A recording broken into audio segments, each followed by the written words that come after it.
नमस्कार, good morning everyone. स्वागत है आपका गौरव ज्ञान एकेडमी पर। आज है 13 जून एंड फ्राइडे। तो करंट अफेयर्स देख लेते हैं। उससे पहले देखिए, कल देश में एक बहुत बड़ी दुर्घटना देखने को मिली, जिसमें अहमदाबाद से लंदन जा रहा एक विमान दुर्घटनाग्रस्त हो गया, क्रैश हो गया, और जिसमें एक यात्री को छोड़कर सभी यात्री मृत्यु को प्राप्त हो गए, जिसमें कि हमारे पूर्व सीएम विजय रूपाणी जी भी सम्मिलित थे। देखिए, ये बहुत ही दुखद घटना है इस समय देश के लिए। गौरव ज्ञान एकेडमी परिवार की तरफ से सभी को भावभीनीपूर्ण श्रद्धांजलि। इसके साथ ही साथ ईश्वर उनके परिवार वालों को इस दुख से उबरने के लिए शक्ति दे, सहन शक्ति दे। तो देखिए, जो जिंदगी है, जो जीवन है, वो बहुत क्षणिक है।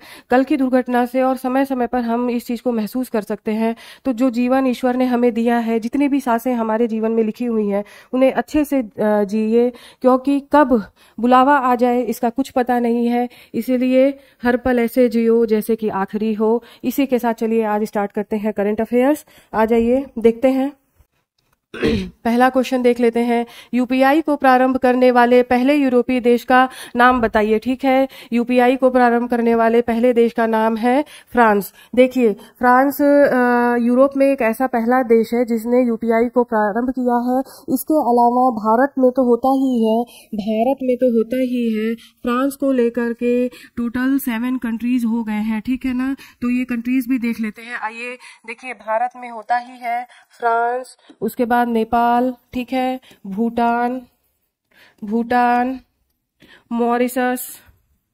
मॉरिशस, इसके साथ सिंगापुर, ठीक है, सिंगापुर, और लास्ट हो गया यूएई। देखिए, ये सारी कंट्रीज हैं, आप इसको ध्यान रखिए। भारत में तो आपको पता ही है। इसके अलावा 6 कंट्री यानी कि टोटल 7 कंट्रीज में यूपीआई को चलाया जा रहा है। ठीक है, तो ध्यान रखिए इस चीज को।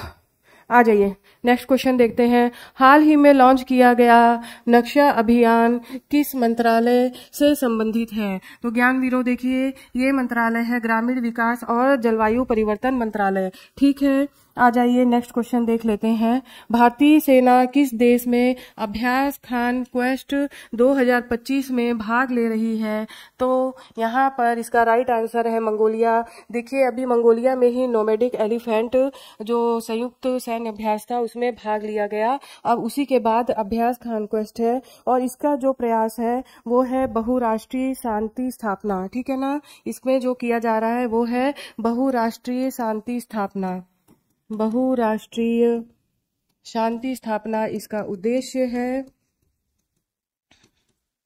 और ये 18 जून से प्रारंभ होगा। ठीक है, ये 18 जून से प्रारंभ होगा। आ जाइए नेक्स्ट क्वेश्चन देख लेते हैं।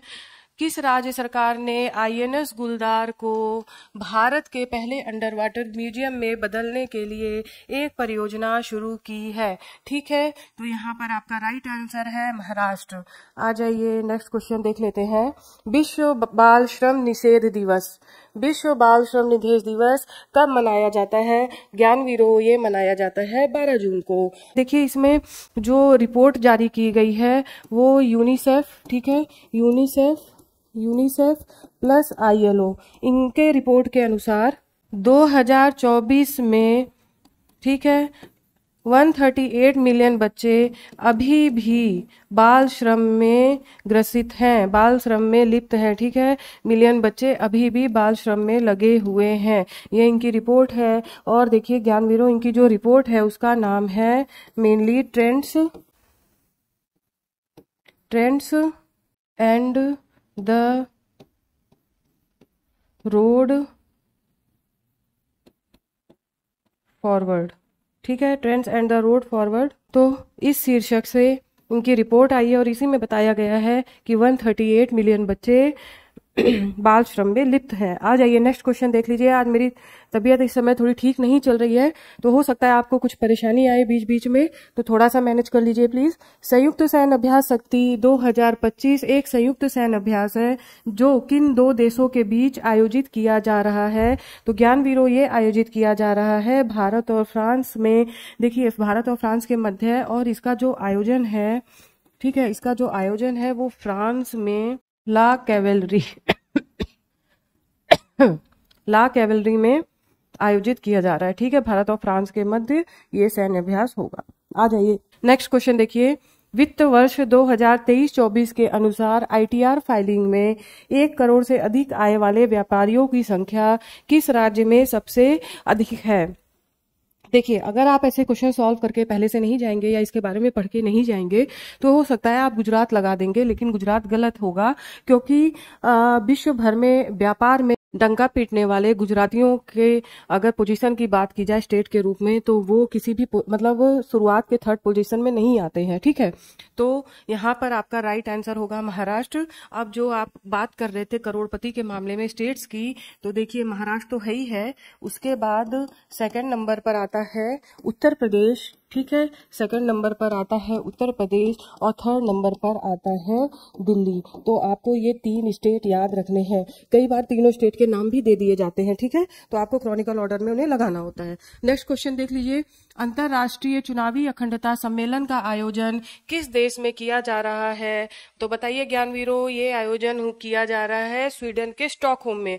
ठीक है, स्वीडन के स्टॉकहोम में यह आयोजन किया जा रहा है और मुख्य चुनाव आयुक्त ज्ञानेश कुमार जी ने नेतृत्व किया है यहाँ पर भारत की तरफ से, क्योंकि ये मुख्य चुनाव आयुक्त है। इनका कहना है चुनाव के समय 2 करोड़ कर्मियों के साथ में चुनाव आयोग विश्व की सबसे बड़ी संस्था बन जाती है भारत में। तो ऐसी बात यहाँ पर ज्ञानेश कुमार जी ने कही है। आ जाइए नेक्स्ट क्वेश्चन देखते हैं, नौसेना के लिए autonomous under water vehicle AUV मानव रहित पनडुब्बी का निर्माण किस राज्य में किया जा रहा है? ठीक है, तो ये राज्य का नाम है गुजरात। गुजरात में ऐसी शुरुआत की जा रही है। और देखिए जो पंचमाहल, ठीक है, पंचमाहल। नेक्स्ट क्वेश्चन देख लेते हैं, ग्लोबल जेंडर गैप इंडेक्स 2025 के अनुसार भारत का क्या स्थान है? ठीक है, भारत का स्थान, ये क्वेश्चन ज्ञानवीरों हर एग्जाम में कहीं ना कहीं किसी न किसी रूप में जरूर पूछा जाता है। तो देखिए 131वें स्थान है, भारत 2 स्थान नीचे फिसल गया है। यानी कि लास्ट ईयर 2024 में अगर बात की जाए तो ये था 129वें पोजीशन पर, भारत 129वें पोजीशन पर था। और दक्षिण एशिया में अगर बात करें तो बांग्लादेश ने बहुत अच्छा प्रदर्शन किया है। ठीक है, तो दक्षिण एशिया में बांग्लादेश सबसे ऊपर है। और किन मानकों पर ये बात की जाती है, किन मानकों पर? तो ज्ञानवीरों देख लीजिए, राजनीतिक सशक्तिकरण। ठीक है, राजनीतिक सशक्तिकरण के अलावा राजनीतिक सशक्तिकरण, दूसरा शिक्षा। ठीक है, महिलाओं का शिक्षा कैसी है? शिक्षा के बाद आप आ जाइए स्वास्थ्य। ठीक है, स्वास्थ्य के साथ साथ महिलाओं की आर्थिक भागीदारी, ठीक है, आर्थिक भागीदारी।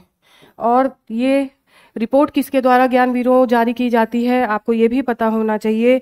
तो ये जारी की जाती है WEF, वर्ल्ड इकोनॉमिक फोरम, विश्व आर्थिक मंच के द्वारा ये रिपोर्ट जारी की जाती है। इसके साथ ही साथ देखिए टोटल 148 कंट्रीज के साथ ये रिपोर्ट आई है। जो फर्स्ट पोजीशन है उसमें है आइसलैंड। ठीक है, आइसलैंड, उसके बाद फिनलैंड। ठीक है, तो इतने सारे फैक्ट्स हैं। इसके अलावा अगर भारत के परिप्रेक्ष्य में बात की जाए तो भारत में राजनीतिक सशक्तिकरण के विषय में कहा गया है कि यहाँ पर भारत के महिलाओं की स्थिति कमजोर है। ठीक है, आ जाइए नेक्स्ट, आ जाइए। अब कुछ अन्य महत्वपूर्ण तथ्य देख लेते हैं। भारत की AI छलांग। ठीक है, उभरती चुनौतियों पर BCG परिप्रेक्ष्य, ये रिपोर्ट आई है। देखिए ये पूरा रिपोर्ट का नाम है, तो आपको ध्यान रखना है। रिपोर्ट के अनुसार भारत का कृत्रिम मेधा बाजार से घबराने की बिल्कुल जरूरत नहीं है, ये AI के बारे में ही पूछ रहा है। ठीक है, 2027 तक 3 गुना होकर $17 अरब का होगा, $17 अरब हो जाएगा। ठीक है, नेक्स्ट आ जाइए, वाल्मीकि टाइगर रिजर्व। ज्ञानवीरों, वाल्मीकि टाइगर रिजर्व कहाँ पर है?